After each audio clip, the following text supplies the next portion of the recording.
an improvement over the existing one. It looks a lot smarter, it looks quite American influenced. Yes, and it's got a character.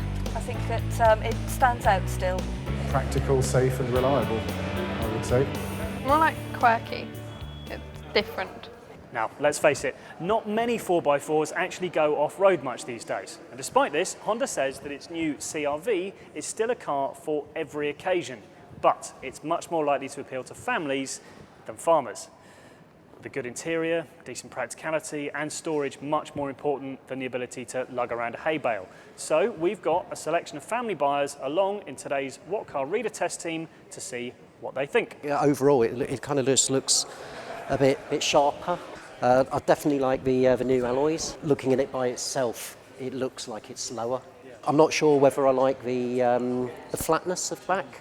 The old one, actually, what I liked about it was the round scoop on the boot. But I do like the extra boot space you get on it. You know, going camping and things like that. I want an off-road vehicle, so its off-road stuff's more important than its fuel economy. I like the feel of the car, I like the interior of the car, I think it's been improved. I like the new sunroof, there isn't the bar across, so it's much more of a seamless piece of glass, which is really very nice. But it feels still like home. From driving one, it just still feels as if everything is where I expect it to be. I gather that the passenger seat isn't electric, which is something that perhaps maybe Honda might think about next time. It's just a little bit too American for my taste. The electric tailgate's nice, the join of the window and the back end, that's a lot better. The figures they were mentioning, I was a bit surprised that the emissions were quite so high. All the emphasis on having less emissions, less use of fuel, and this one's still in quite a high bracket. I like the new features, but I feel like they've taken away things that I liked.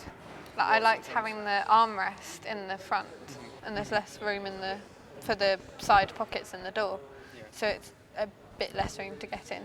Like now it just feels quite closed in, rather than having all the space, but there is still enough leg room. I like to have a reclined seat, I hate feeling too upright. So I like the fact that they do recline, and that they recline enough, like it's not just a small tilt.